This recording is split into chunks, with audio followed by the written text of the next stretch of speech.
Alors, nous sommes en direct sur la page Facebook de condolégal.com. C'est François Sellier qui vous parle en ce mercredi 30 juin 2021.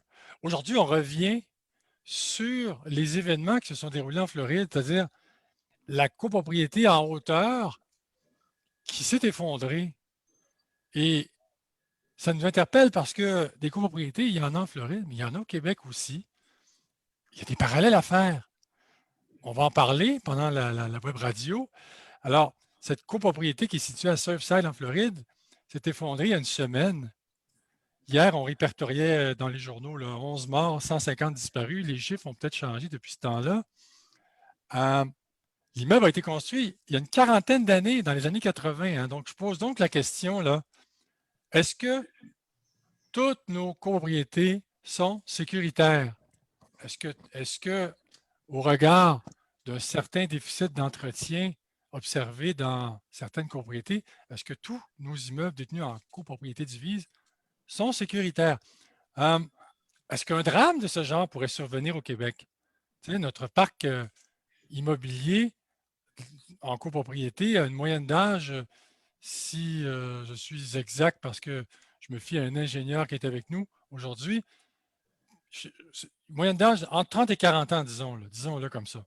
Alors, on dit qu'il y avait de l'eau stagnante partout dans le stationnement de l'immeuble en Floride. C'est un entrepreneur qui a déclaré ça au réseau TVA. Il se trouvait dans les entrailles de l'immeuble 36 heures avant l'effondrement, puis il a remarqué des fissures dans le béton et des barres d'armature gravement corrodées sous la piscine. Alors, on sait que la piscine fait l'objet d'une controverse dans cet immeuble. La flaque d'eau stagnante la plus profonde, selon l'entrepreneur, était située autour du stationnement 78. Cette zone, selon les plans de construction, est située directement sous la terrasse de la piscine. Bon, il y a un rapport d'inspection de 2018 fait par l'ingénieur Frank Morabito qui avait signalé une erreur majeure dans la conception originale, permettant ainsi des infiltrations d'eau, ce qui a causé de graves dommages aux dalles en béton structurel du dessous, là, de la piscine. Bon, évidemment, une enquête est en cours, a été déclenchée sur cet événement. Les conclusions vont prendre un certain temps à être révélées. C'est difficile à dire. Est-ce qu'on parle d'un problème de construction à l'origine? Est-ce qu'on parle d'un déficit d'entretien? Est-ce qu'on parle d'événements liés au changement climatique? Est-ce que c'est un cocktail de tout ça? On va le voir avec nos invités ici, notamment notre ingénieur que je vais vous présenter à l'instant et tous nos autres invités. Souvenez-vous du panneau en béton du Residence Marriott Inn sur la rue Peel, dans le centre-ville de Montréal, qui est tombé du 17e étage, si ma mémoire est bonne, directement sur une personne qui était attablée au restaurant avec son conjoint. Alors, la pauvre dame de 33 ans a reçu une tonne de briques, c'est le cas de le dire, et je ne fais pas d'humour noir, là, loin de là. Elle est morte sur le coup. Là. Le bloc est arrivé, c'était une énorme affaire. C'est une chose énorme qui arrive, qui prend de l'élan sur 17 étages, imaginez-vous. On se souvient aussi que, d'ailleurs, cet incident du Residence Marriott Inn qui a été construit en 69 a fait dire au coroner à l'époque qu'on tardait au Québec là, à mettre en place des mesures pour que nos immeubles soient plus sécuritaires. On se souvient aussi, un an plus tôt, dans l'arrondissement Saint-Laurent, il y a eu un immeuble dont une dalle de stationnement souterrain hors sol s'est effondrée sur un livreur qui venait livrer quelque chose. Et puis le livreur, il s'est fait littéralement écraser par des tonnes de béton. Là. Il est mort, le coup 45 degrés, d'une asphyxie positionnelle. Je me rappelle du terme, c'est surréaliste. Ça bouleverse l'imaginaire d'entendre ça. Donc, aujourd'hui, on parle de nos copropriétés divises, du déficit d'entretien, de la qualité dans la construction, puis on revient aussi sur ce dont on a parlé il y a 2 semaines avec nos invités. Il y avait seulement Claude Gartin qui n'y était pas. Un rapport du vérificateur général du Québec dévastateur sur la Régie du bâtiment du Québec déposé au début du mois de juin qui a recensé des problèmes internes, des problèmes de licence, des problèmes de délivrance de certaines licences aux entrepreneurs qui peut-être ne la méritaient pas, ou en tout cas que le contrôle, il y a un manque de contrôle en termes de délivrance de licence. Bon, on ne dit pas que tous les entrepreneurs sont mauvais, bien sûr, on le disait là, il y a 2 semaines. Il y en a des très bons, mais il y en a qui sont moins bons. Et puis, il y en a qui ont besoin d'être encadrés pas mal plus que d'autres. Alors donc, on va parler de ça. D'ailleurs, il faut donner le mérite à la Régie du bâtiment du Québec qui a, suite aux événements de l'arrondissement Saint-Laurent et du Residence Marriott Inn, a travaillé à mettre en place le chapitre bâtiment du Code de sécurité, là, qui est entré en vigueur en mars 2013, le 18 mars 2013. Et ce chapitre bâtiment du Code de sécurité, dont l'abréviation est le CBCS, oblige les propriétaires d'immeubles, notamment résidentiels, à faire inspecter leur façade, leur stationnement souterrain en béton, les dalles de stationnement en sol. Ils doivent démontrer que, notamment, là, que leur immeuble est sécuritaire, non seulement pour leurs occupants, mais également pour les gens qui se trouvent autour. Hein, parce que quand un mur en briques tombe, là, ben, si quelqu'un passe au même moment, ben, il risque d'être enterré par des briques. Puis on peut imaginer les résultats, ça ne va pas être très beau à voir. D'ailleurs, on va discuter de ça également avec nos invités. La table est mise donc pour cette web radio qui est une présentation, je vais le dire à l'instant là, une présentation d'une firme d'experts en sinistres indépendants, hein, Crawford et compagnie, donc, qui est un cabinet qui offre des services d'experts en sinistre indépendants, notamment en copropriété. L'expert en sinistre, Mathieu Sirois, a développé une grande expertise dans ce domaine, donc un domaine qui est en pleine expansion au Québec, c'est-à-dire les experts en sinistre indépendants qui offrent leurs services aux syndicats de copropriétaires lorsque le coût pour faire réparer des dommages est inférieur au montant de la franchise. Disons que vous avez un dégât d'eau qui coûte 22 000 à faire réparer, mais que votre franchise est de 30 000 pour dégâts d'eau. La franchise, c'est le déductible en bon français, là, le deductible. Donc, vous pouvez faire appel à un expert en sinistre indépendant qui prend en charge le sinistre, qui va enquêter, qui va faire en sorte de trouver l'origine du sinistre, et ça peut être vraiment très pratique. Donc, pour joindre Mathieu Sirois, c'est réclamation avec un S, condo, crawco.ca. Donc, réclamation condo, craco.ca.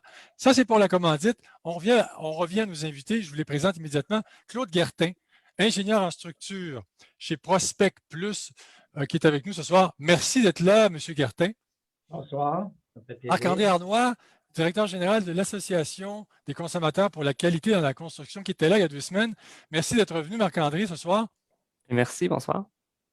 Richard Leblanc, avocat en droit de la copropriété, qui pratique plus précisément dans la région de l'Outaouais. Richard Leblanc qui était avec nous il y a 2 semaines également. Bonsoir, Maître Leblanc. Bonjour.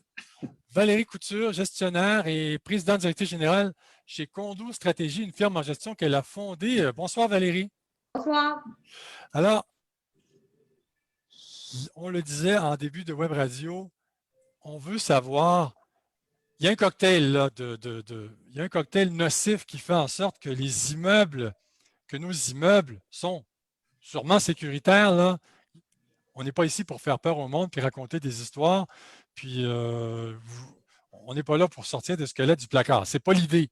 Mais on se pose la question quand même. On se dit, à la lumière de ce qui se passe, bon, un accident, ça peut arriver, un immeuble qui s'effondre, le viaduc de la Concorde est tombé, bon, ça arrive. Ça arrive pas seulement au Québec, ça arrive ailleurs dans le monde aussi. Il n'y a pas que chez nous que ça arrive. On l'a vu en Floride, c'est arrivé. C'est une copropriété, mais c'est arrivé en Floride. Bon, alors finalement, personne n'est mieux que l'autre, là. Mais il y a un cocktail, je le disais en début de Web Radio, déficit d'entretien, changement climatique, peut-être vice de construction, vice de conception, défaut, que sais-je. Claude Guertin, la première question, je vous la pose. Est-ce qu'une tragédie semblable à celle vécue en Floride pourrait survenir au Québec? Bien, effectivement, oui. On n'est pas à l'abri hein, des défaillances, que ce soit là, au niveau structural d'un bâtiment. Par contre, il faut quand même admettre qu'avec la circulation, pas la circulation, mais la construction qu'on a présentement, qu'on a eue, on a quand même une bonne moyenne au bâton. hein, dans le sens que les bâtiments tiennent. C'est rare qu'un bâtiment qui est en construction va défaillir dans ses premières années, là. Donc, je pense que les problèmes surgissent avec l'âge, hein. C'est un peu comme la nature humaine. À mesure que le bâtiment vieillit. Et souvent, ben, pour des raisons financières, les gens vont négliger cet aspect. Au début, c'est la lune de miel, le bâtiment tout nouveau, tout beau. On a l'impression d'être à l'hôtel, on ne s'occupe de rien. Pas de fonds de réserve trop, on ne pense pas à ça. Puis à un moment donné, ben là, le bâtiment prend de l'âge et là, les problèmes commencent à apparaître, surtout si on néglige. Hein, parce que l'entretien, c'est très important.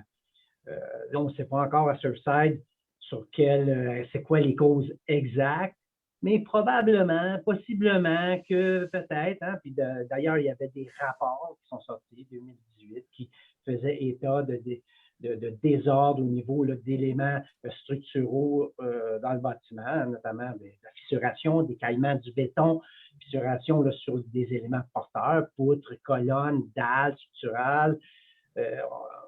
On a même aussi, dans un bâtiment, il y a la conception, il y a la construction. Des fois, la conception est correcte, mais la construction est pas bien faite, comme ce qui semble survenir là, au niveau là, de l'étanchéité, au niveau de la piscine sur site, c'est que la dalle était à une pente négative qui drainait l'eau vers le bâtiment. Donc, il y a de l'eau qui contenait du chlore, bien évidemment, qui a réussi à s'infiltrer dans le bâtiment sur des éléments structuraux qui, éventuellement, ben, le chlore et l'acier, c'est pas bon ménage, hein, l'acier qui est présent dans le béton, du béton armé. Donc, ça a dû faire en sorte que les armatures ont corrodé et là, ont finalement peut-être causé rupture de certains éléments porteurs. Ouais. Donc, c'est dur de dire où est-ce qu'il y a le problème dans la construction parce que je ne pense pas qu'il y ait de problème systémique, hein, pour employer un terme à la mode ces temps-ci. Je crois que nos entrepreneurs font du bon travail, surtout dans la construction lourde, des constructions là, de multi-étagers. Mais le problème est peut-être bien souvent, hein, nous on le voit parce qu'on fait beaucoup d'inspections de bâtiments de moyenne et grande envergure et on voit qu'il y a des bâtiments qui sont laissés à eux seuls. Donc, qui sont laissés, pas à l'abandon, mais qui sont laissés à eux-mêmes. Hein? Oui, justement, là, selon votre expérience, M. Guertin, sur le terrain, est-ce que vous considérez, parce que vous en avez vu beaucoup d'immeubles détenus en copropriété divise qui ont un certain âge, là, est-ce que vous considérez que le parc immobilier détenu en copropriété divise vous apparaît, somme toute, en bon état ou pas? Ben, en bon état, c'est beaucoup dire. Par contre, je pense qu'avec les mécanismes qui sont présentement en vigueur, notamment pour l'obligation hein, pour les propriétaires de bâtiments de 5 étages et plus de faire inspecter leur façade à tous les 5 ans et aussi leur parc de stationnement ayant une dalle de roulement, une dalle structurale. Je pense que c'est des mécanismes qui incitent là, les propriétaires à prendre plus soin, à être plus conscients de l'entretien qu'on doit prodiguer à un bâtiment. Parce que forcément, suite à ces inspections-là, ben, il y a un rapport qui en découle. Ce rapport-là, ben, qui est fait par un professionnel hein, pour les parcs de stationnement, que ce soit fait par un ingénieur, donc va mettre en lumière les problèmes présents, actifs, et faire des recommandations sur les travaux correctifs à faire. Et moi, je pense que mon expérience me dit, avec toutes les inspections qu'on fait, ben, les syndicats de copropriété ensuite sont proactifs et font faire les travaux. Je ne dis pas que c'est tout le temps le même, mais en général, moi, je pense que les syndicats de copropriété sont très sensibles et sont proactifs dans l'ensemble. Valérie Couture, vous avez soulevé un point intéressant tout à l'heure, avant d'entrer en onde. C'est que dans certaines copropriétés, les rapports produits par des professionnels qui indiquent, par exemple, des choses à faire importantes pour, comment dirais-je, préserver l'intégrité structurelle d'un immeuble. Il se trouve que parfois, dans certains syndicats, on remet en cause ces rapports. Souvent, peut-être pour des raisons financières, on n'a pas l'argent pour faire les travaux. Puis là, on remet en cause pour tablette, on remet ça un petit peu plus tard. Est-ce que c'est le cas, Valérie? Est-ce que vous en voyez beaucoup de cas comme ça? Bien, beaucoup, c'est difficile à dire, mais je dirais que des fois, par naïveté, les gens sont portés à critiquer rapidement quand il y a un investissement qui est alloué à ce travail-là. Donc, dommage pour Claude, mais souvent, on a beaucoup de gens qui se prennent pour des ingénieurs sur le site en disant ce qu'il a écrit, c'est pas si grave que ça, c'est pas vrai que ça doit coûter si cher que ça, puis etc. Donc, des fois, on est un peu dans le déni de la réception des rapports comme ça. Après ça, nous, comme gestionnaires, on doit commencer le travail de séduction en parlant des travaux qu'il y a à faire, puis convaincre les gens.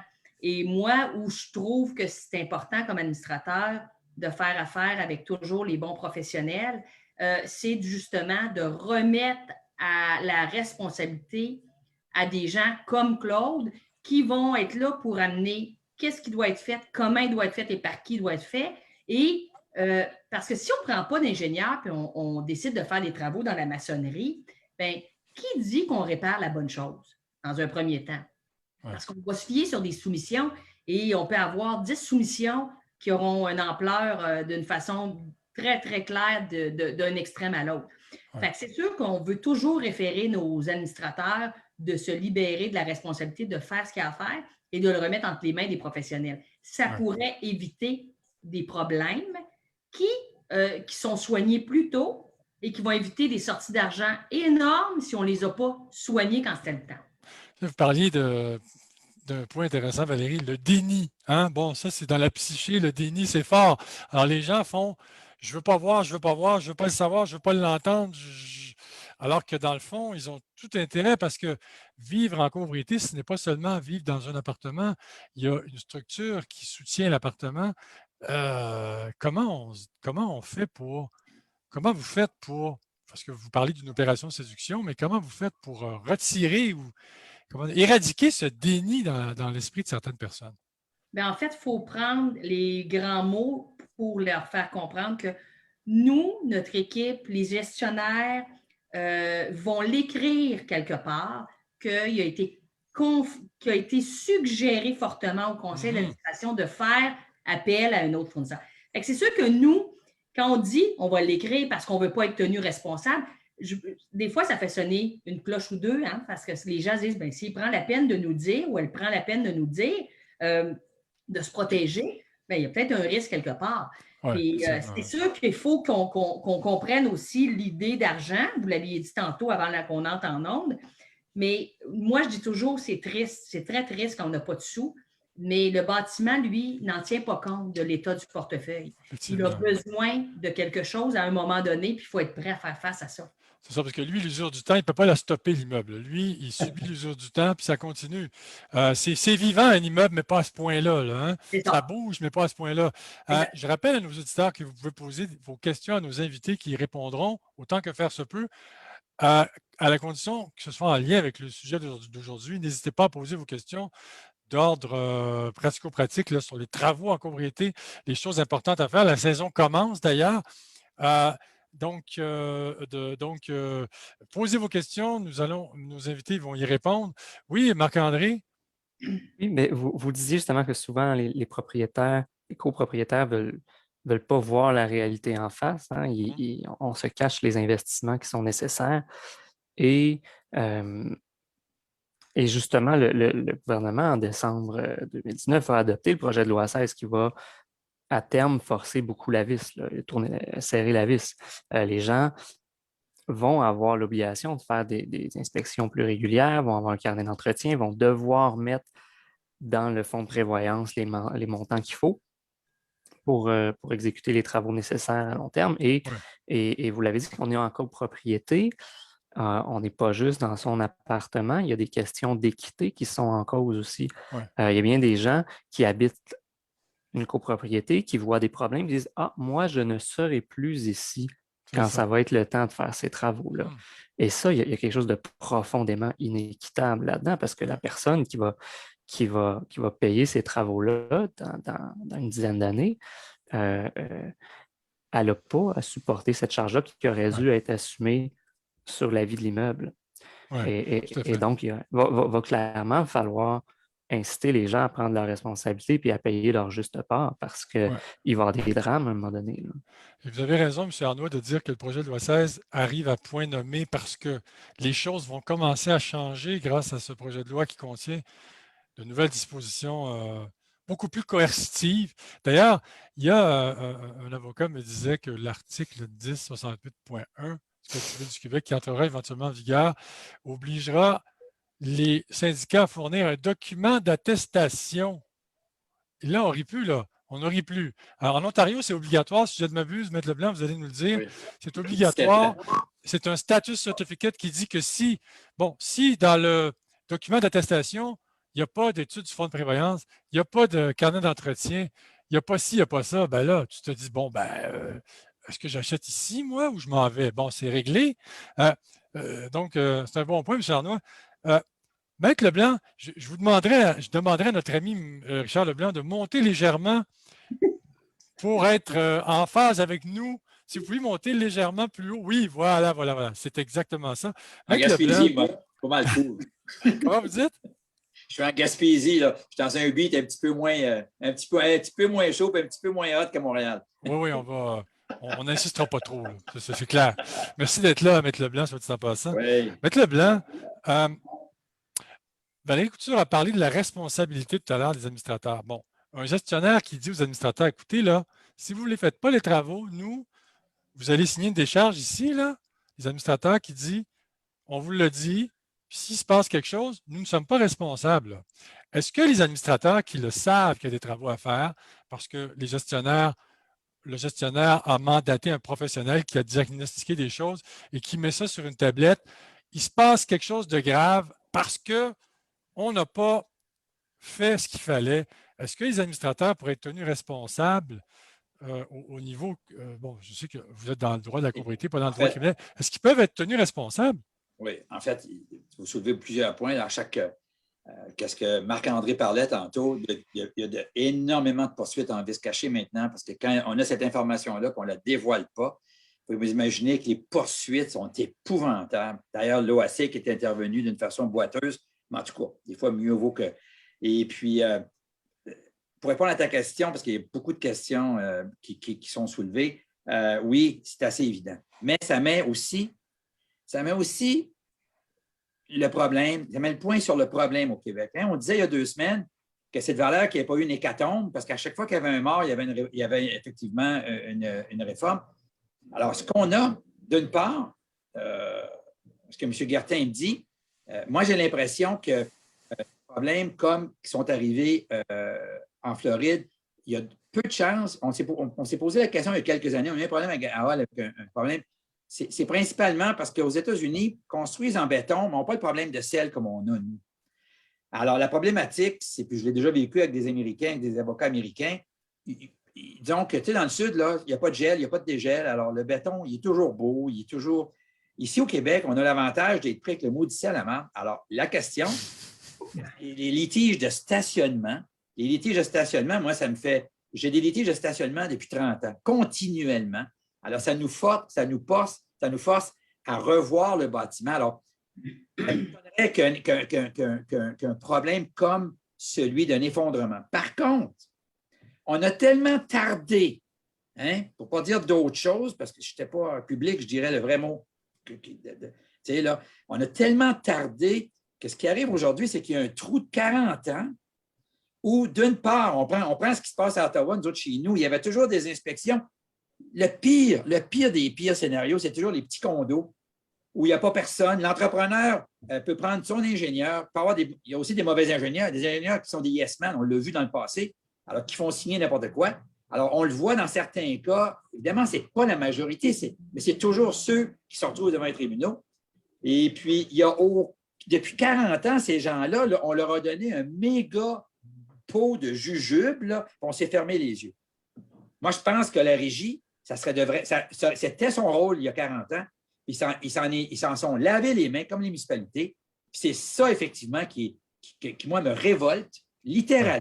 Parce qu'au lieu d'engager des millions par année, ces gens-là devraient s'assurer. Hein, il y avait un câble à s'assurer au Québec. Rappelez-vous le câble, le fameux funiculaire à Québec. Il a fallu qu'il y ait un mort, un Anglais qui s'est tué. Ah, ben non, un problème. Je pourrais vous parler des câbles de ski. Là, Maître Leblanc, effectivement, ce que vous dites a du sens. Mais par rapport à la responsabilité des administrateurs, là. Ah, ils sont responsables. Est-ce qu'ils peuvent être même. C'est clair qu'ils sont responsables parce qu'il faudrait absolument qu'ils démissionnent. Ouais. On ne peut pas effectivement savoir qu'il y a un problème. On le voit avec les électriciens, on voit avec certains les plombiers la même chose. Je plaide un dossier comme ça actuellement. On ne peut pas, au nom qu'un actionnaire, qui sont des syndicats de copropriété, nous dit « Moi, je ne veux rien faire, on tablette. » Je vous dis, moi, si j'étais effectif, si j'ai des problèmes 10 ans plus tard, 5 ans plus tard, puis j'apprends ça, il est clair que je vais poursuivre le syndicat. Et Maître Leblanc, est-ce qu'on pourrait, à la limite, disons, les administrateurs de l'époque où le rapport a été produit, qui n'ont rien fait, est-ce qu'on peut remonter jusqu'à ces administrateurs-là, même s'ils ne sont plus dans la copropriété? Oui, il y a plusieurs poursuites actuellement. Oui. Prix for all. D'ailleurs, je suis content parce que c'est le prix à payer pour l'inertie légale qu'on a subie durant 40 ans. Ouais. Là, présentement, comme disait Marc-André, je pense que c'est Marc-André qui a soulevé le point. Là, maintenant, depuis le loi 16, mais rappelez-vous qu'à Vancouver, ça fait 30 ans. En Ontario, ça fait 17 ans. En plus d'inspecter tous les bâtiments. Ouais. Alors, ils ont des couches. Eux autres, au lieu d'avoir des couches qui tombent en effondrement, ils rajoutent des couches de sens. Oui. Ils sont... Alors, c'est sûr qu'aujourd'hui, on a ce qu'on a voulu depuis. Moi, j'ai crié, j'ai plaidé depuis. Mais essentiellement, il y a quand même un trou, là, parce qu'il y a des bâtiments qui sont construits il y a 40 ans, qui ont été construits de façon à l'aveugle. Et puis, espérons-le, avec les nouveaux plans de prévoyance et les inspections. D'ailleurs, moi, j'ai toujours dit, on a vu un peu le problème lorsqu'on étudie de façon systématique les prises de possession, lorsque l'entrepreneur perd le contrôle d'un syndicat de copropriété. Et là, combien de poursuites que j'ai eues, moi, d'inspection, mais à la con, là, des inspections, les deux. C'est des ingénieurs, là. Des choses grosses, des choses évidentes que personne ne voyait. Ça, c'était un peu l'avant loi 16. Hein? Ouais. C'est évident qu'on va vivre encore ces problématiques-là. Mais j'ai l'impression, puis je suis d'accord avec Claude, évidemment, je ne suis pas un génie, moi, je suis qu'un avocat. Hein, évidemment. Ils sont tous des ingénieurs, alors on doit. Alors, l'idée essentiellement, c'est que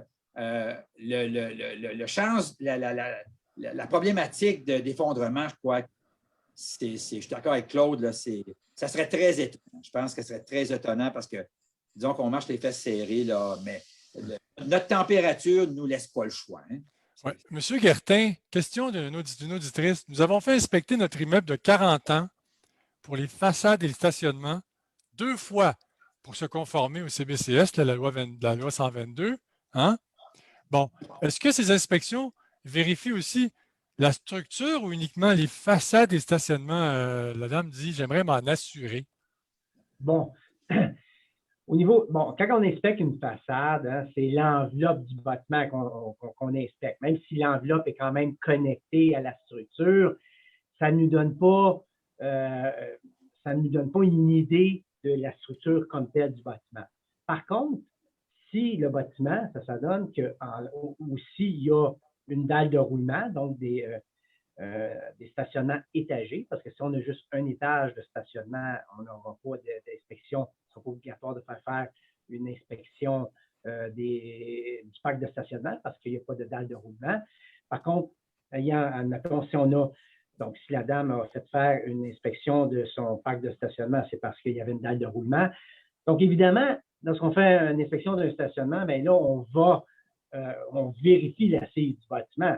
On peut voir les colonnes porteuses, les poutres, les murs de fondation. Évidemment, oui, la dalle structurale, les dalles. Donc, tout ça va nous donner, peut nous donner un bon indice du comportement du bâtiment, du comportement structurel du bâtiment, ses fondations, tout ça.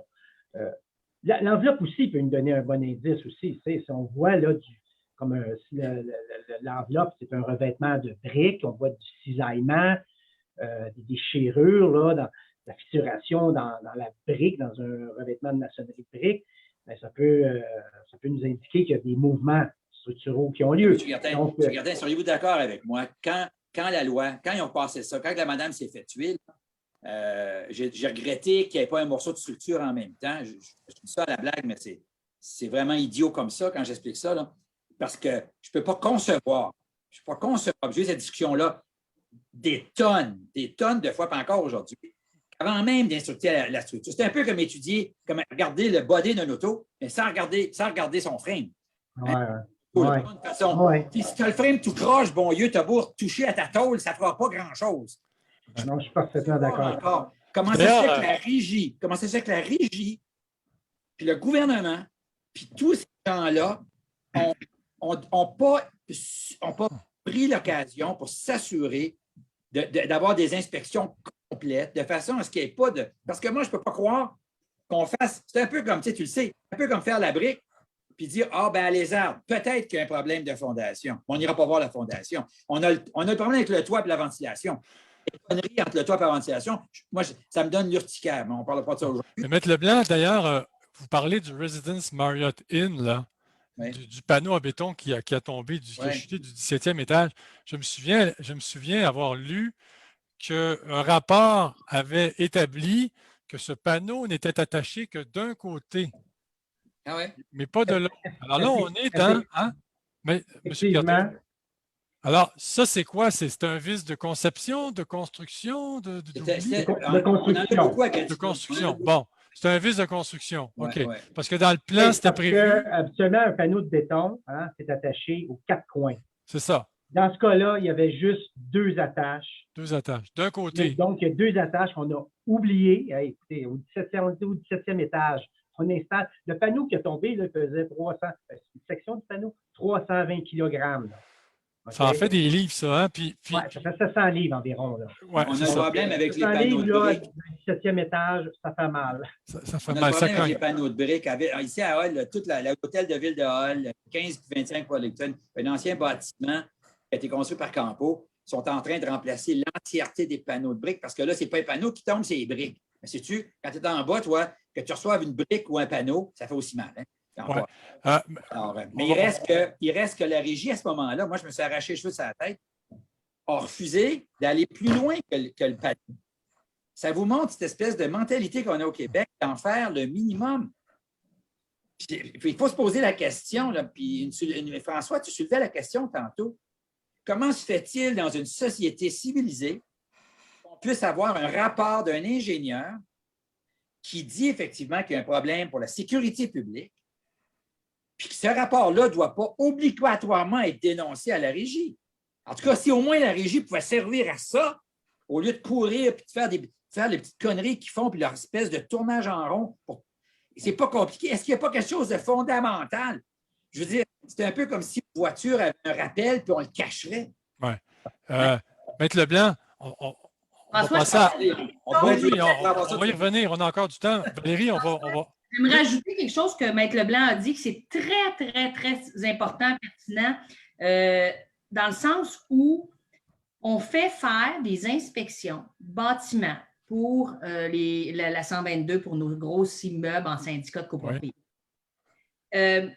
On dresse les priorités. Donc, Claude pourra me corriger, là, mais 0,1 an, 0,3 ans, 0,5 ans. Je parlais de ça tantôt avec un de mes collègues, puis tout ça, puis on fait faire le rapport, il n'y a personne qui questionne qu'est-ce qu'on fait de ce cartable-là si on décide de ne pas entamer les travaux. Parce qu'on a toujours la raison. Ah, ben là, pas d'argent, la COVID, on ne peut pas demander. Puis, tu sais, on embarque dans la roue qui pleure puis qui ne fait rien. Mais c'est important de penser qu'il faudrait qu'une partie du rapport, minimalement, ce qui est assez important, soit adressée à la RBQ, que la RBQ fasse un suivi dans le sens de dire vous devez mandater, puis etc., etc. Parce qu'on parle d'une loi qui a été mise en place, mais il n'y a pas de façon où est-ce qu'on va... Moi, j'ai eu, là, on a plusieurs syndicats, là, puis j'ai eu une seule demande de la RBQ pour venir visualiser le rapport à 122 pour un bâtiment. C'est un peu Donc, c'est un peu... Marc-André Arnois, j'arrive à vous. Ben, Juste avant, je pose une question à Claude parce que c'est M. Gertin Ouais. qui est en rapport avec ce que Valérie vient de dire. Ouais. Est-ce que le CBCS, là, est-ce qu'on peut penser que toutes les copropriétés sont inspectées depuis le CBCS? Est-ce que toutes se conforment ou on en échappe quelques-unes, là? Bon, il y a sûrement, on doit en échapper quelques-unes. Par contre, tantôt, Valérie parlait, est-ce que la RBQ est au courant de ces rapports-là, etc.? Il y a un mécanisme hein, dans l'inspection des façades qui oblige, la loi, là, oblige, si moi, je fais une inspection des façades et je constate une condition dangereuse, ben, c'est mon devoir d'informer le propriétaire du bâtiment, le CA, le syndicat de copropriété, si c'est une copropriété, et aussi la RBQ. Hein. Donc, si je m'aperçois que le propriétaire n'a pas pris action, moi, je vais envoyer une lettre à la RBQ disant qu'à cet endroit-là, il y a une condition dangereuse, ils n'ont pas pris action parce que moi, j'ai dit que ça prenait, je ne sais pas, moi, un périmètre de sécurité, etc., puis il fallait agir proactivement tout de suite, à court terme. Ben dans ce cas-là, moi, je n'ai pas le choix. Là. Faut que j'arrive. Est-ce que, M. Gertin, ça vous est arrivé de prévenir la RBQ que certains syndicats, on ne va pas dire que les syndicats sont tous des méchants, est-ce que c'est arrivé que des syndicats ne prennent pas action et que vous avisiez la RBQ et comment la RBQ a réagi? Bon, écoutez, c'est ça. Donc, moi, ça m'est arrivé à une occasion où là, j'ai dit, écoutez, là, moi, dans mon rapport, il y a des conditions dangereuses, il faut prendre action rapidement. Et si vous ne prenez pas action dans la semaine qui suit, moi, j'envoie une lettre, je dénonce à la RBQ. Je n'ai pas le choix, c'est ma responsabilité professionnelle. Là. Puis, ils ont agi? Ah, ils ont agi.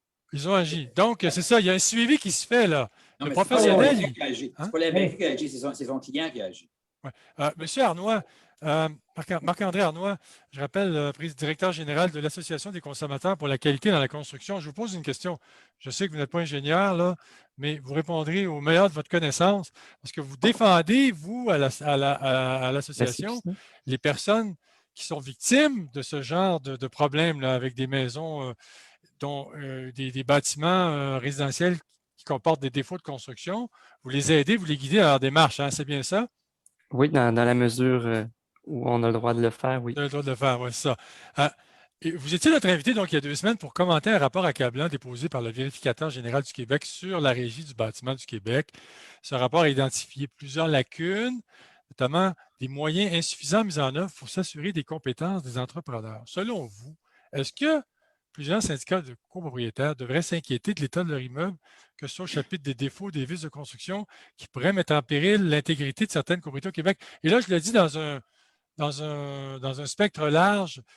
Vous n'êtes pas un spécialiste de la chose, on se comprend, mais selon la CQC, est-ce que la CQC se pose des questions à ce chapitre-là? Bien, c'est sûr que c'est pas notre premier enjeu, mais on en reçoit des appels aussi de gens, des fois, qui sont aux prises avec leurs copropriétaires et qu'eux aimeraient donc faire des travaux, mais que ce n'est pas nécessairement tous les copropriétaires qui veulent les faire. Et ça peut causer des problèmes majeurs. Et là, heureusement, avec le projet de loi 16, ils vont avoir les outils. Mais encore là, je dis ils vont avoir les outils. Ils vont avoir les outils qu'il faut pour forcer le syndicat à agir, mais ça va leur coûter cher. Donc, c'est pas nécessairement ça qu'ils veulent. Puis, on habite avec les autres copropriétaires. Là. C'est partir en guerre contre ses voisins, c'est jamais agréable. Non. Mais, en effet. D'ailleurs, Valérie Couture disait, oui, mais c'est un autre, vous n'avez pas fini, je pense. Ben, non, mais c'est que je voulais rebondir aussi sur ce que Maître Leblanc a dit tout à l'heure quand il parlait de la Régie du bâtiment du Québec. Et il disait pourquoi est-ce qu'on n'a pas fait ci, pourquoi on n'a pas fait ça. Et c'est effectivement un peu révoltant quand on y pense. on le voit. Puis ce que je veux dire là, ça se base sur le gouvernement actuel parce que c'est récent, mais je suis persuadé qu'on pourrait dire la même chose sur les gouvernements précédents. Bon, présentement, à moins d'être sur une autre planète, on est conscient qu'il y a de la surchauffe immobilière au Québec et ailleurs. Et la réponse des ministres, que ce soit Girard ou Laforêt, a été ça va s'auto-réguler tout seul. Et puis, il faut éduquer le consommateur. C'est au consommateur à ne pas acheter s'il ne peut pas inspecter ou à ne pas acheter sans garantie légale. C'est un peu la même mentalité. Hein? On dit non, la façade, c'est important de la vérifier parce que ça pourrait tuer un passant qui passe. Là, c'est de la sécurité du public. Mais à partir du moment où on rentre dans le bâtiment, là, ça appartient aux copropriétaires. C'est du secteur, c'est du domaine privé, c'est à eux de s'auto-réguler. Et puis, bon, c'est sûr qu'on ne veut pas nécessairement que le gouvernement soit partout dans nos vies, mais il n'en reste pas moins que quand on est conscient qu'il y a des lacunes importantes dans le bâtiment, et puis ou dans l'immobilier, et que la psychologie, c'est de dire ça va s'auto-réguler, puis il faut éduquer les gens, on ne va pas agir maintenant, on va miser sur l'éducation. Puis on s'entend, on est tout à fait d'accord qu'il faut éduquer les gens. Moi, je suis d'accord avec la ministre Laforêt que les gens devraient par eux-mêmes ne pas faire ça, acheter sans garantie légale, puis sans inspection pré-achat. Mais l'éducation, c'est long. On le sait, on existe depuis 1994 à répéter des choses aux gens. C'est long, conscientiser les gens, puis changer les comportements. Et l'État ne peut pas miser juste sur l'éducation. Il doit intervenir. Sur la bonne foi des gens, puis la pensée magique. Là, des fois, ça relève presque de la pensée magique. Maître Leblanc, puis ensuite Valérie Couture. Maître Leblanc, ça n'a aucun sens que les autorités ne réagissent pas à l'idée que les vendeurs, propriétaires, vendeurs, il y en a eu un, là, on a lu ça cette semaine, le vendeur de la maison dit « Vous pouvez visiter conditionnel à une promesse d'achat. » Ça n'a pas de sens, ça. Puis là, on laisse ça aller, puis c'est le choix du vendeur, c'est lui qui décide ça. Donc, tu veux acheter la maison, tu ne peux même pas la visiter avant même de signer une promesse d'achat. Maître Leblanc, qu'est-ce que vous en pensez? Sur au niveau légal, là? C'est difficile parce que souvent, moi, j'ai vu ça faire dans des bâtisses commerciales, dans des cas bien particuliers. C'est excessivement difficile. Puis je pense qu'on en est rendu là aujourd'hui. Moi, je veux dire, ça serait excessivement difficile de trouver une façon de corriger ça. Moi, je me gratte la tête depuis plusieurs mois parce que j'ai vécu ça. J'ai eu énormément de dossiers là, de tous, et des entrepreneurs et des clients. Oui. Et puis, je dis toujours la même chose. Hein? Je vais être méchant, mais si comme en Ontario, la garantie légale, ils s'en fichent un peu parce que vu que les maisons sont inspectées, puis vu que l'achat est tellement faible, c'est presque de la fraude. C'est des cas de fraude qui passent à travers le filet. Oui, les mailles du filet, là. C'est ça, les mailles du filet. Ici, compte tenu de la complaisance des gouvernements, hein, d'accord avec Marc-André, là, des gouvernements depuis 40 ans, et des ministres d'habitation qui ont une chose en commun, c'est d'avoir rien fait.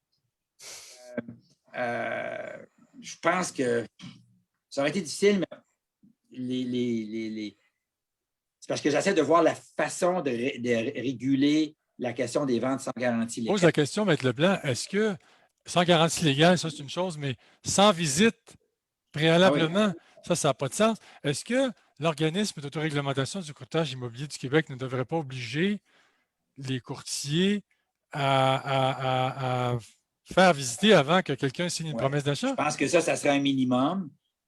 L'idée essentiellement, on pourrait avoir un autre web juste sur la question des ventes sans garantie légale. Risque et péril, j'entends. On va en faire une. Oui, parce que ça, je suis un spécialiste. J'en fais beaucoup.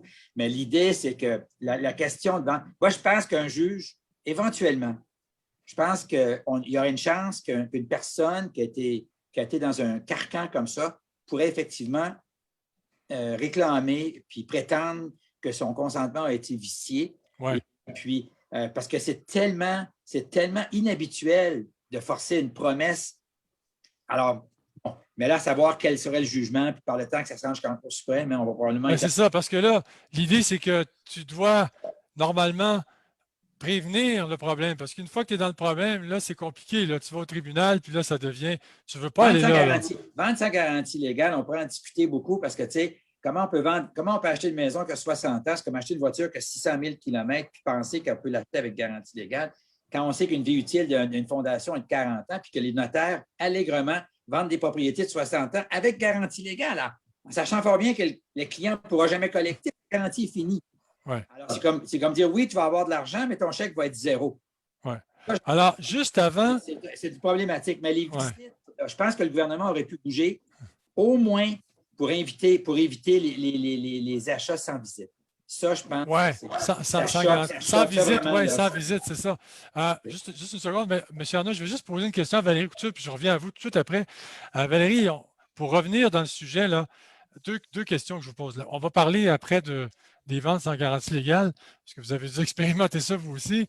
Mais est-ce que, en tant que gestionnaire de copropriété, vous avez implanté un programme d'inspection des bâtiments après un certain nombre d'années et vous faites rapport, vous dites aux syndicats, vous dites aux administrateurs, voici l'état de votre bâtiment, voici ce qui devrait être fait, voici ce qui peut attendre, voici ce qu'on peut ne pas faire. Est-ce que vous faites ça? Vous avez instauré un programme d'inspection des bâtiments? En fait, on a un programme de suivi des entretiens. Pour ceux qui avaient un carnet d'entretien, ces choses-là, on a quand même un entretien de base que nos gestionnaires, que les gestionnaires font tous d'une certaine qui se ressemble pas mal, dans le sens ça, mais ça ne relève pas de nous de faire une étude du bâtiment. Il faut prendre un professionnel, il faut prendre un ingénieur, il faut prendre un technologue en architecture, un technologue en bâtiment professionnel pour établir ces choses-là. Mais on revient toujours à la case départ, c'est qu'on n'a pas de sous. On était budgété toujours en fonction d'un minimum. Il faut penser aussi que le budget d'opération doit faire du sens aussi. Je ne peux pas avoir un fonds de prévoyance ultra garni puis pas avoir de budget d'opération. Il y a quelque chose encore où est-ce qu'on va aller tirer l'élastique du mauvais côté.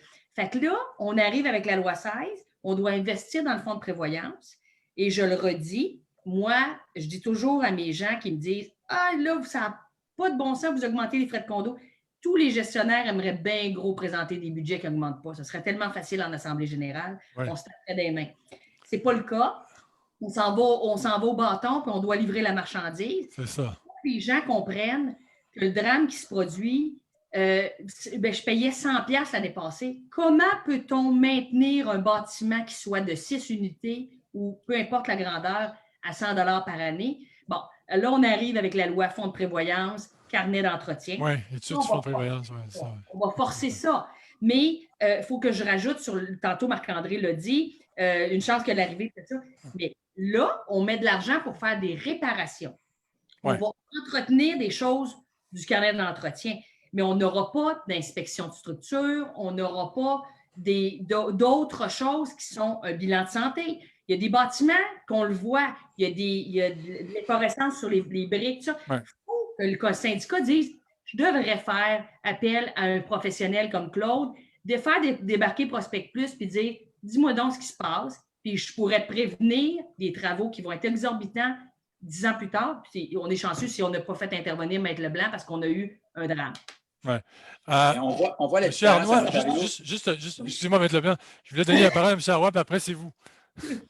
Oui, M. Arnaud voulait dire quelque chose. Si je veux rebondir aussi sur ce que Valérie vient de dire, là, si on peut vraiment taper le clou en faveur du projet de loi 16, là, parce qu'on a vu ces derniers mois quelques articles sortir où on donnait beaucoup la parole aux gens qui subissent des hausses importantes des frais de copropriété et où on présentait ça un peu comme un drame.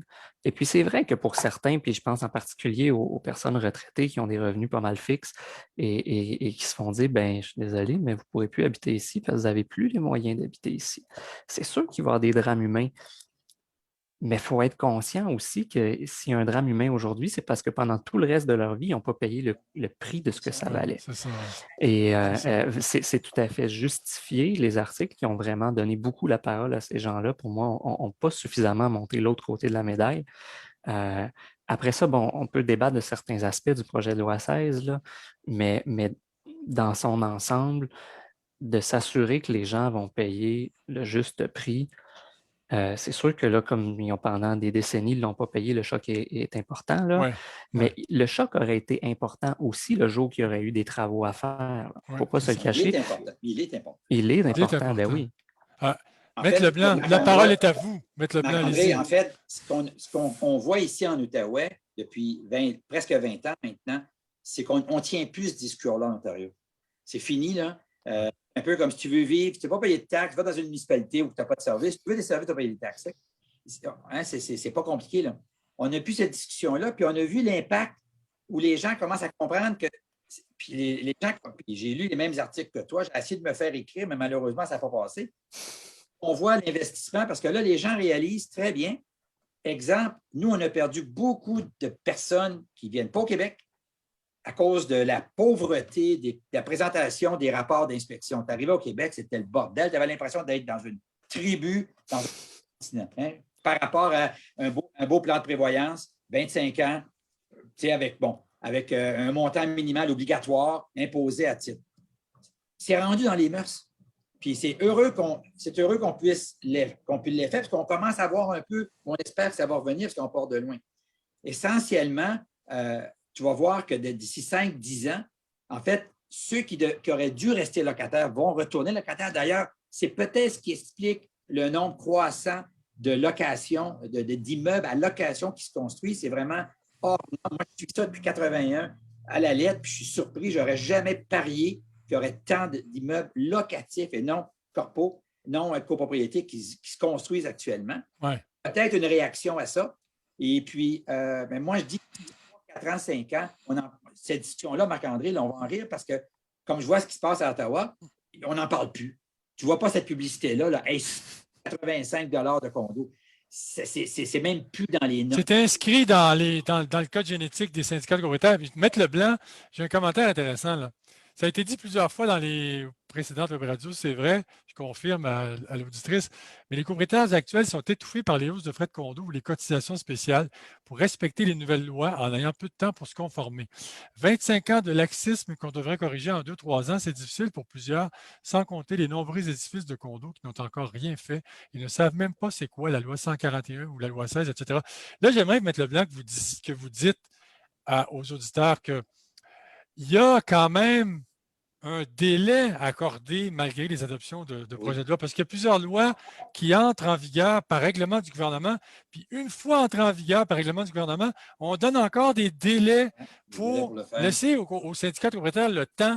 Je pense notamment au fonds d'auto-assurance, hein, qui va entrer en vigueur en 2022, je pense que c'est le 15 avril ou 15 octobre? 15 avril. Bon, à partir de là, les gens ont 2 ans. Ça fait déjà quand même 2 ans qu'on en parle. Mettre le blanc là-dessus, j'aimerais que vous dites, à moins que ce ne soit pas vrai, mais je ne pense pas, qu'il y a quand même, dans l'adoption des projets de loi, il y a quand même une sensibilité à cette réalité. Oui. Puis en fait, je ne vais pas me vanter, mais moi, puis le groupe d'IRGCQ avec Maître Jolicoeur, on a fait 12 ans qu'on travaille là-dessus, ça fait 12 ans qu'on donne du temps, qu'on travaille, comme on a fait des démarches politiques. C'est fou, là, ce qu'on a fait, là. Mais tu sais, je réponds à l'auditrice. Voyez-vous? Puis là, rappelez-vous ce que M. Guertin a dit. Hein? Pas pour rien que c'est un ingénieur, hein, la bague de génie. C'est irrémédiable. La course du temps est irrémédiable. Le bâtiment vieillit très rapidement. Alors, il rapide beaucoup plus rapidement que les gens pensent. Et puis, pas l'avoir fait aujourd'hui, ça aurait été encore exponentiellement plus dangereux dans quelques années parce qu'on est tous à la fin. Évidemment, Claude l'a bien expliqué, quand un bâtiment est neuf, ça ne pose pas de problème. Ça va bien. Mais c'est quand les bâtiments vieillissent, puis vieillissent mal, puis ils sont encore plus mal lorsqu'ils ne sont pas entretenus. Il n'y a pas de passez-y bien. C'est comme une voiture. Si tu n'entretiens pas une voiture, là, elle va briser beaucoup plus rapidement. C'est ça. Justement, beaucoup plus cher.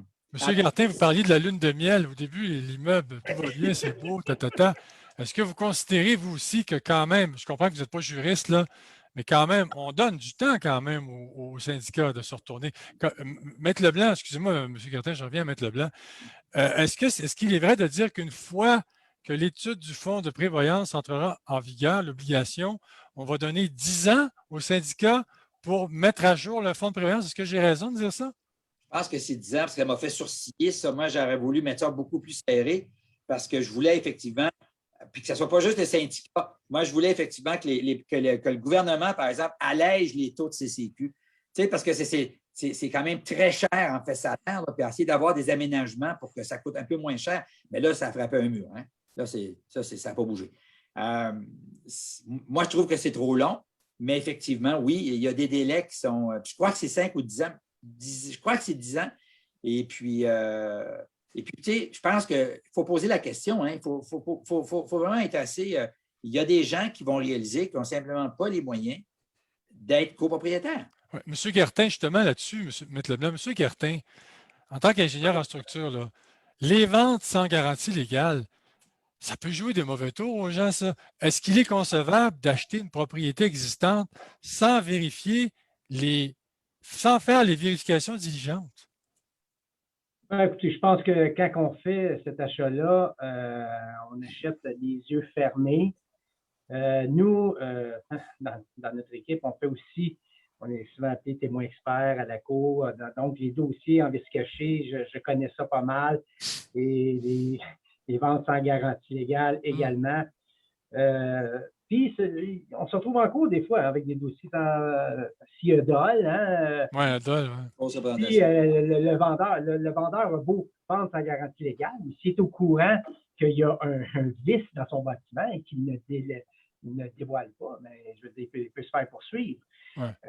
Donc, mais c'est certain que, écoutez, c'est pas conseillé d'acheter un bâtiment sans garantie légale, à moins que le prix soit diminué pour autant. Là. Mais ce qu'on assiste présentement, ce n'est pas le cas. Hein? Je veux dire, les prix sont à la hausse. Oui. Et en plus, pas d'inspection, sans garantie légale, let's go. Je veux dire, même pas de visite. On est rendu à même pas de visite. Ce n'est pas tellement de vente sans garantie légale qui est en soi le problème. On en fait beaucoup de ventes sans garantie légale pour une propriété qui a 5 ans. Par contre, ce que je fais, moi, c'est un autre élément que le gouvernement ne veut pas changer, c'est la fameuse inspection PHA, M. Guertin, hein, qui est absolument un concept dépassé de ma grand-mère. C'était bon pour mon arrière-grand-mère. C'est pas, puis Dieu est son âme. Puis cette espèce d'inspection la con qu'on demande de faire aujourd'hui, les 2 yeux fermés, les mains en arrière, on n'a même pas le droit de déménager une boîte que les gens ont laissée là lors du déménagement. On t'explique ça à des Américains, on t'explique ça à des Suisses, tu as l'impression qu'on est d'une république de bananes. Il faudrait que ça soit effectivement que le gouvernement, comment que le gouvernement ne bouge pas. Le ministre de l'Habitation ne bouge pas là-dessus non plus. Moi, ça fait des années que je crie après pour dire pour forcer des inspections diligentes. À ce moment-là, il y aurait beaucoup moins de dossiers de vices cachés, on serait beaucoup moins occupés parce que c'est en amont qu'on aurait vu les problèmes. Ben oui, c'est ça. Et avec les pneus, on a un problème de frein. Qu'est-ce que le gouvernement nous fait? Il nous rajoute des airbags supplémentaires. C'est pas ça qu'il faut régler. Il faut régler à la source. Si on faisait une vérification diligente d'un bâtiment de 40, 50, 60 ans, exemple, pourquoi on ne passe pas les caméras dans le drain français? Hein? Ça ne coûte rien. Pourquoi on ne le fait pas? Dieu sait. Pourquoi on ne fait pas de test de sol? Dieu sait. Hein? Alors, l'idée essentiellement, parce que je pourrais en parler jusqu'à demain matin, pourquoi que les gouvernements ne bougent pas? Pourquoi que le gouvernement ne change pas la loi 1726, l'article, pour forcer, la différence étant une vérification diligente? Si les gens, après ça, une maison qui a 60 ans, tu sais, c'est-tu parce que la personne a 82 ans, qui est vivante, si elle était décédée, on accepterait de l'acheter sans garantie légale, sans dire un mot, parce qu'il est vivant. Puis, avant de mourir, on va l'acheter avec garantie légale. Elle va mourir lorsqu'elle va recevoir ses mises en œuvre et ses poursuites. Le problème, c'est à la base, c'est d'acheter sans inspection puis sans visite. Alors, sans visite, c'est complètement inacceptable. Sans inspection, encore faudrait-il que le gouvernement change puis le ministère de l'Habitation se réveille, arrête d'écouter puis se réveille. Puis, forcer les inspections obligatoires diligentes. Ouais. Alors, moi, j'ai mes propres inspecteurs que je forme, hein, parce que moi, je leur dis, là, si tu fais une inspection pour un de mes clients, puis tu vois de quoi que tu n'as pas le droit de dire selon ton mandat d'inspection, je veux que tu m'appelles. Moi, je vais le dire aux clients. Ouais. Maître Leblanc, le mot de la fin pour Valérie Couture. Ben, je vous parle sur Maître Leblanc dit tellement d'affaires que je voudrais rajouter. Trop court. Il faudrait faire 3 heures. Oui. Puis, Maître Leblanc dit tous des critères à faire attention. Mais pour dire qu'on n'est pas au courant, il faut toujours bien avoir posé des questions et avoir fait une petite vérification aussi des documents du syndicat Il faut que le copropriétaire sache ce qu'il vend. Mais comme ils ne le savent pas, ben avec le document qu'on va mettre en place à un moment donné, quand il va rester du temps, puis on va pouvoir fournir ça aux futurs acheteurs, ben, on va sécuriser un peu. Mais ces temps-ci, le monde achète, là, ils n'ont aucune idée c'est quoi la copropriété. Fait qu'on part bien, bien loin. Là. On est...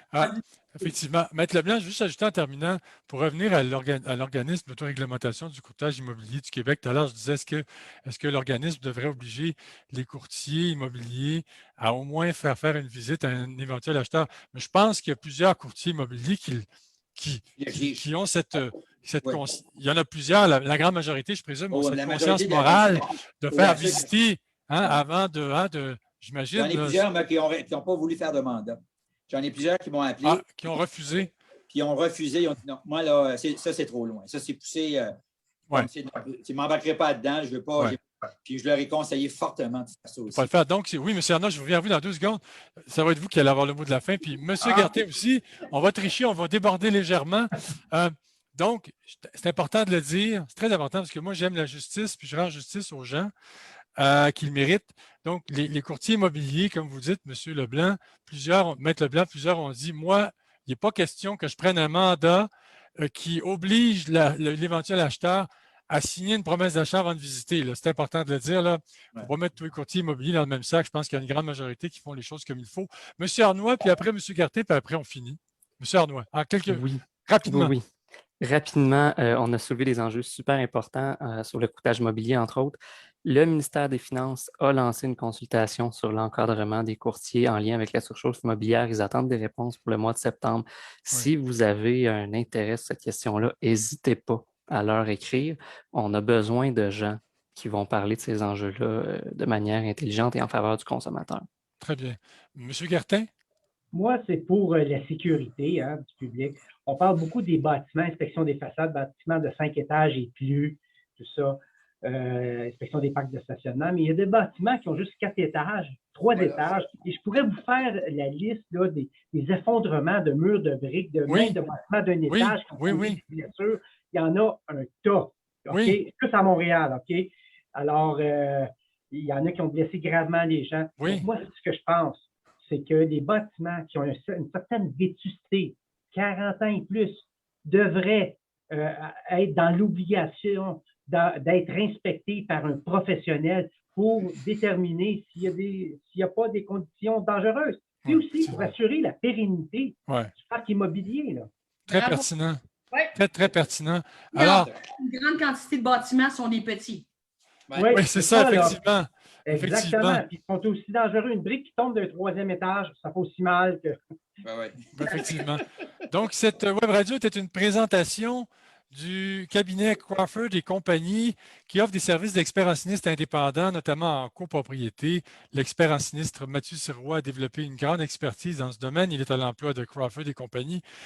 Les syndicats de copropriétaires qui font face à un sinistre dont la franchise est inférieure au coût pour faire réparer les dommages, pourrait recourir au service de cette personne. On peut joindre Mathieu Sirois à réclamation avec un S, condo en un seul mot, @crawco.ca, CRAWCO.ca.